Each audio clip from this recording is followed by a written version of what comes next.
1 2 3 start. नमस्कार. आता आपण जर बघितलं टाके ते वासाळी ह्या रस्ता जर बघितला तर आपण गणपत भाऊ पेडेकर आमच्या भागातील आदिवासी रील स्टार यांनी ह्या रस्त्याचा व्हिडिओ आपल्याकडे म्हणजे सोशल मीडियावर टाकलेला होता. याची आता आम्ही स्वतः एक पत्रकार बांधव नात्यानं आम्ही स्वतः पाहणी केली. आज जर बघितलं तर गेल्या 2 महिन्यापासून 2 ते 3 महिने झाले असतील या रस्त्याला. टाके ते म्हणजे सोनोशीपासून ते वासाळीपर्यंत जर रस्ता बघितला तर या ठिकाणी पायी चालणं पण कठीण आहे. माझी प्रशासनाला एक कळकळीची विनंती आहे की तुम्ही फक्त डोळेझाकपणा या ठिकाणी करताय. काल आणि आज फक्त या ठिकाणचा गाळ काढायला सुरुवात झाली, परंतु 2 महिने होईल तरी हा गाळ निघणार नाही, अशी या रस्त्याची परिस्थिती. तर प्रशासनाला विनंती आहे की आपण ह्या बाबीकडे डोळेझाक न करता प्रत्यक्षात ही बाब गांभीर्याने लक्षात घ्यावी. आज जर बघितलं तर आमच्या भागामध्ये आर्थिक परिस्थिती सुद्धा खालावली या रस्त्याच्या कारणामुळे. टाके ते वासाळी रस्ता बंद असल्यामुळे विद्यार्थ्यांचं सुद्धा नुकसान होतंय. यासोबतच गरोदर महिला माता भगिनी असतील, डिलेव्हरीचं पेशंट असेल, ज्येष्ठ नागरिक असतील, यासोबतच येणारे पर्यटक बांधव असतील, आमच्या भागातील ग्रामीण भागातील सर्वच आदिवासी बांधव पर्यटक ग्रामस्थ नागरिक असतील, यांना सुद्धा येण्या जाण्यासाठी जवळपास 2-3 महिन्यापासून हा जिकिरीचा संघर्ष करावा लागतोय. पायी चालणं कठीण असल्या रस्त्यावर गाडी कशी चालेल. आज जर बघितलं तर तुम्ही ह्या रस्त्याचा जर सत्य परिस्थिती बघितली तर या भागातले पुढारी सुद्धा याच्यावर आवाज उठवत नाही. म्हणजे पुढाऱ्यांनी फक्त आमच्या भागातल्या लोकांचे मतदान घ्यायचं का फक्त. आज 2 महिने झाले या भागातले ग्रामस्थ आवाज उठवताय की हा रस्ता व्यवस्थित करा. माझी या हॅममधला रस्ता आहे हा. जे कोणी अधिकारी आणि ठेकेदार असतील हे काय झोपले होते का. यांचं जर त्यांची ऐपत नव्हती ना हा रस्ता पूर्ण करायची तर हा रस्त्याला तुम्ही हातच लावायचा नव्हता. याच्या अगोदरचा कार्पेटचा रस्ता इतका चांगला होता की या रस्त्याला एक खड्डा सुद्धा नव्हता. आणि आज तुम्ही या रस्त्याचं नवीन नूतनीकरण करण्याच्या अनुषंगाने तुम्ही काम केलं, पण तुम्ही नको ते चांगले प्रयत्न करायच्या नावाने तुम्ही रस्ता खराब करून ठेवला. आज जर बघितलं हा रस्ताच बंद आहे. इथं कुठचंही रस्त्याचं पोस्टर लावलेलं नाही सार्वजनिक बांधकाम विभागाने. कुठचाही हॅमकडे जो रस्ता हा वर्ग केला आहे, हॅमचा एकही ठेकेदारी किंवा अधिकारी या ठिकाणी येत नाही. म्हणजे आमच्या भागातील लोकांना, आदिवासी बहुल भागातील लोकांना यांनी पूर्णतः येड्यात काढले. आज या रस्त्याचं जर 15 ऑगस्ट आज जर हा गाळ काढला नाही आणि या रस्त्याचं जर काम चालू झालं नाही, आमच्या भागातल्या सर्व गाव आणि वाड्या वस्त्यातील लोकांना माझं आव्हान आहे, येणाऱ्या 15 ऑगस्टच्या ग्रामसभेमध्ये सर्वांनी या रस्त्याच्या बाबतीमध्ये ठराव घ्या. आपण जिल्हाधिकारी कार्यालयावर मोर्चा काढू, बांधकाम विभागाच्या ऑफिसला मोर्चा नेऊ. या भागातले लोकप्रतिनिधी काय झोपले का. आमदार खासदार असतील, माझ्या आमदार साहेबांना पण विनंती आहे, कोकाटे साहेबांना देखील मी या ठिकाणी विनंती करतो या व्हिडिओच्या माध्यमातून. मुख्यमंत्री साहेबांना सुद्धा विनंती आहे की इतका रहदारीचा रस्ता असेल हा, या रस्त्याकडे गांभीर्याने तुम्ही लक्षात घ्या, लक्ष घाला. पर्यटनाचा परिणाम या ठिकाणी झाला आहे. आमच्या गणपत भाऊ पेडेकर यांचं या ठिकाणी दुकान आहे. किती दिवसापासून दुकान बंद आहे गणपत भाऊ. 1-1.5 महिना झाला. 1-1.5 महिना झालाय. म्हणजे ह्या भागातली आर्थिक इकॉनॉमी सुद्धा बंद आहे. म्हणजे प्रशासन फक्त मुख गिळून वाट पाहत आहे, फक्त म्हणजे मरायची वाट बघताय आमच्या आता लोकांची. येणाऱ्या जाणाऱ्या लोकांनी तक्रारीच केल्या पाहिजे का तुमच्याकडे, मग तेव्हा तुम्ही रस्ता करणार. मग कोट्यावधीचा निधी जो आमच्या आदिवासी बांधवांच्या नावाखाली ट्रायबल एरियामधला मंजूर होतो, मग तो निधी काय फक्त तुम्हाला टक्केवारीसाठी हडप करायला दिलाय का. अनेक नेते मंडळी आता रस्ता चालू झाला, हे झालं ते झालं, काय झालं या ठिकाणी. आज टाकेतपासून ते मी आणि माझे मित्र आम्ही सर्व वासाळीपर्यंत गेलो, कुठेही आम्हाला काहीच परिणाम दिसला नाही रस्त्याचा. पूर्ण कमरा एवढा आणि गुडघ्याभर गाळ आहे.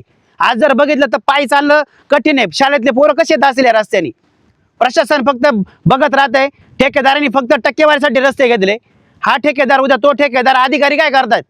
आणि ह्या भागामध्ये ह्या गोरगरीब परिसरातील आदिवासी बांधवांनी पार ग्रामपंचायत सदस्य, सरपंचापासून पंचायत समिती सदस्य, जिल्हा परिषद सदस्य, आमदार, खासदार, विधान परिषद आमदार, शिक्षक पदवीधर आमदार, म्हणजे एवढ्या सगळ्यांना मतदान केलं. एकाही लोकप्रतिनिधी याचा अजिबातही प्रश्न उपस्थित केला नाही. शिवाजी भाऊ काय वाटतं तुम्हाला. तुम्ही रोज बारशिक्यावरनं टाकेत देतात. माझी या व्हिडिओच्या माध्यमातून एकच विनंती आहे, तो जो ठेकेदार या रस्त्याचा जो कॉन्ट्रॅक्टर आहे त्याने फक्त एकदा त्याची गाडी आणून वासाळी फाट्यावर टाकेत ते वासाळी फाट्यावर जाऊन दाखव आणि त्याने रस्ता करू नये अशी माझी विनंती. त्याने फक्त एकदा सिंगल स्वतःची गाडी घेऊन येऊन दाखव बरं. मग दररोज जर समजा सामान्य माणूस येणे जाण्याचं त्याचा जीवन मरणाचा प्रश्न आहे, मग हा भाडखाऊ कुठं लपून बसलाय. या भाडखाऊचं काम आहे. या भाडखाऊने इथं आहे ना सामान्य माणूस मेल्याच्या नंतर हा जो तिकडनं टाटा बाय बाय करतो. मी एक दिवस त्यांना फोन केला तर मला म्हणतो हो मी करतो, सगळं करतो. आता 8 दिवस झाले इथून फिरून बघण्याचं त्याचा पत्ता नाही. मग हे काम कोणाचं आहे. सामान्य माणसाने फक्त नुसतं त्यांनी बडबडच करायची, त्यांनी फक्त नुसतं असंच करून त्यांना वरच्यावर बोल थापा द्यायच्या. असं चांगलं नाही. याच्या या मला वाटतं सगळ्या प्रशासकीय अधिकाऱ्यांनी सुद्धा याच्यात लक्ष घालणं गरजेचं आहे आणि तो कोण भाडवाय त्याला इथं जागेवर आणलं पाहिजे अशी मी विनंती करतो या व्हिडिओच्या माध्यमातून. गणपत भाऊ काय वाटतं तुम्ही आता रिलीज तयार केली, रिलीज पण फ्लॅश झाली, आम्ही पण पत्रकार नात्यानं आम्ही बांधव म्हणून बातम्या पण केल्या, वार्तांकन पण केलं, म्हणजे प्रशासन किती झोपलेलं आहे याचं जिवंत आणि ज्वलंत उदाहरण आपला हा सोनोशी ते वासाळी रस्ता आहे. काय बोलायला या बाबतीत? तुम्ही रोज ही गोष्ट डोळ्यांनी बघताय, लोकांचे अपघात बघताय, येणाऱ्या जाणाऱ्या प्रवाशांचे हाल रोज बघताय, काय म्हणाल या बाबतीत? काय झालं, रस्ता ज्या वेळेस चालू झाला नाही का तेव्हापासून भरपूर लोकांचे ऍक्सिडेंट झाले. ती माझ्यासमोर 2 माणसांचे पाय मोडले ती, म्हणजे कित्येक ऍक्सिडेंट झाले ती.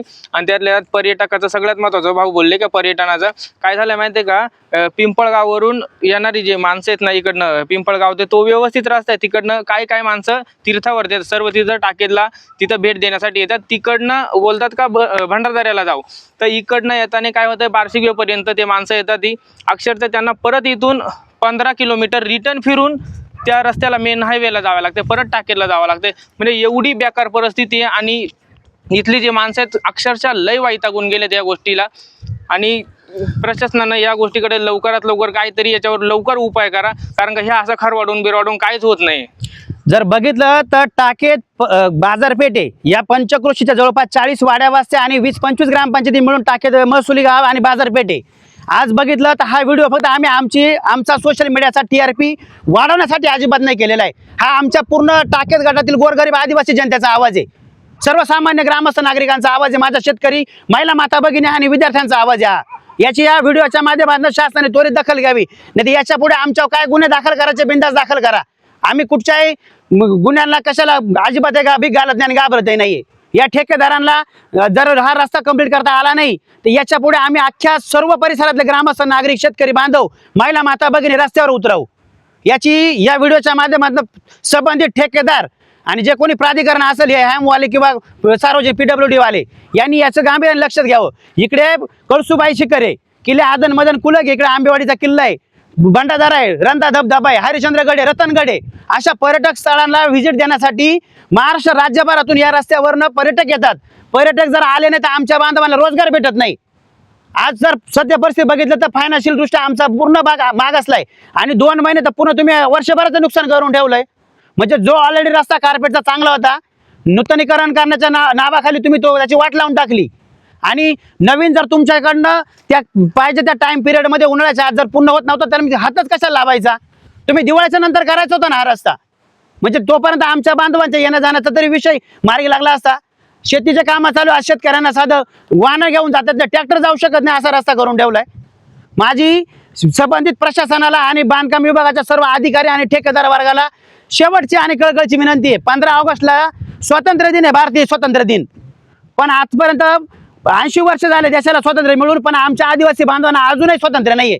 लाईटचाही लपंडाव आहे या भागामध्ये, पिण्याच्या पाण्याचा प्रश्न आहे आणि रस्त्यात वाटच लावून टाकलेली आहे. आणि मुळात लोकप्रतिनिधींनी सुद्धा याच्यात लक्ष घालणं गरजेचं आहे.